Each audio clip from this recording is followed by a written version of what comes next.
Hari ini kami akan menjelaskan tentang Kesultanan Ternate dan Tidore. Let's go!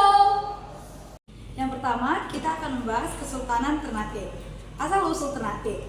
Kerajaan Ternate terletak di Kepulauan Ternate, salah satu dari Maluku di Indonesia Timur. Kerajaan Ternate didirikan pada abad ke-13. Menurut legenda dan catatan sejarah lokal, kerajaan ini didirikan oleh Momole Chiko, seorang pemimpin lokal yang kemudian menjadi raja pertama Ternate. Pada akhir abad ke-14 dan awal abad ke-15, Ternate mulai menerima pengaruh Islam. Kerajaan Tidore didirikan pada abad ke-11 oleh Syejati atau Maman Akil yang merupakan saudara dari Masyu Malamo, pendiri kerajaan Ternate. Pada abad ke-18, kerajaan Tidore mencapai masa keemasannya di bawah kekuasaan Sultan Hulu. Lokasi Kesultanan Ternate adalah kesultanan yang bercorak Islam yang berada di wilayah Maluku, Indonesia. Dan Kesultanan Tidore adalah kesultanan yang berpusat di wilayah kota Tidore, Maluku Utara. Sumber sejarah yaitu Hikayat Ternate. Hikayat Ternate memiliki pesan-pesan berharga yang dapat kita ambil. Yang pertama yaitu warisan sastra Indonesia. Naskah ini mengingatkan kita akan kekayaan sastra Indonesia dan pentingnya melestarikan sebagai bagian dari identitas budaya. Yang kedua, sejarah perdagangan rempah-rempah. Kita dapat memahami sejarah perdagangan rempah-rempah di Indonesia dan bagaimana hal itu mempengaruhi dinamika ekonomi global. Yang ketiga, keragaman budaya. Naskah ini mengajarkan kita tentang pentingnya menghargai dan merayakan keragaman budaya dan bagaimana interaksi budaya dapat memperkaya masyarakat. Ada peninggalan dari Kesultanan Ternate. Yang pertama ada Masjid Sultan Ternate yang terletak di daerah perlintasan Sultan Khairul, Kelurahan Sasio, Kecamatan Ternate Utara, Provinsi Ternate. Ternate mulai memanut Islam sejak abad ke-18 di masa pemerintahan Kolano Marhum. Kemudian yang kedua ada Kedaton Sultan Ternate dibangun pada tanggal 24 November 1813 oleh Sultan Mahmud Ali dibentuk menyerupai singa. Kemudian ada Mahkota Sultan. Mahkota Sultan ini sudah berumur 500 tahun dan merupakan properti milik Kesultanan Ternate. Kemudian yang keempat ada Bentang Toluko yang terletak di Sangaji, Ternate Utara di atas Bukit Batu. Kemudian yang terakhir ada makam Sultan Ba'abullah. Sultan Ba'abullah merupakan Sultan Ternate ke-24 yang dijuluki sebagai penguasa 72 negeri. Kemudian ada peninggalan dari Kerajaan Tidore. Yang pertama, Istana Kerajaan Tidore yang dibangun pada abad ke-28 yang dibangun oleh Raja Muhammad Tahir Muhajidin pada tahun 1810. Kemudian yang kedua ada Benteng Tahula, di mana benteng ini dibangun oleh bangsa Spanyol di Tidore dan dibangun pada tahun 1609. Kemudian Benteng Torre. Benteng ini dibangun oleh bangsa Portugis pada abad ke-16 pada tahun 1578. Dan yang terakhir ada Masjid Sultan Tidore, dibangun pada tahun 1700 Masehi pada masa Sultan Dijamudin.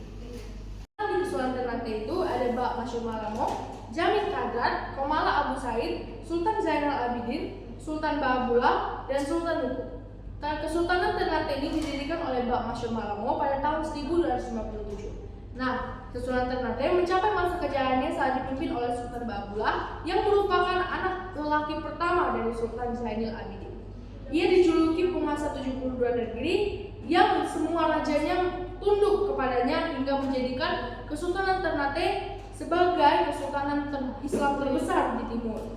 Karena perannya melepaskan Ternate dan Maluku dari penjajahan Portugis dan membawa kemakmuran bagi rakyat. Sultan Ba'abullah meninggal pada tanggal 25 Mei 1583 pada usia 55 tahun. Selanjutnya ada Sultan di Kesultanan Tidore.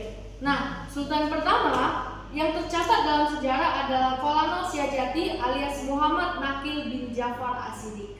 Lalu kedua ada Sultan Al-Mansur. Nah, Sultan ini memimpin Tidore pada masa kejayaannya karena dia mampu bersaing dengan Ternate dalam perebutan pengaruh di Maluku. Terakhir ada Sultan Syahmuddin alias Joukota. Nah, si Sultan ini dikenal karena keberaniannya dalam melawan Belanda. Sistem ekonomi Kesultanan Ternate dan Tidore. Kesultanan Ternate dan Tidore merupakan penghasil utama cengkeh dan pala, di mana Kesultanan Ternate mendapat dukungan kuat dari negara Portugis dan Kesultanan Tidore mendapat dukungan dari negara Spanyol untuk melawan Ternate. Kemudian mereka juga memiliki sistem administrasi yang baik. Selanjutnya ada kondisi sosial dan politik dari Kesultanan Ternate dan Tidore.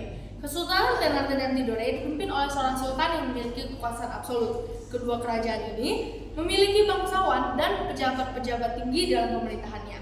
Lalu ada Kesultanan Ternate. Kesultanan Ternate menjalin perjanjian dengan Portugis untuk melawan kesaingannya dan memberikan keuntungan militer.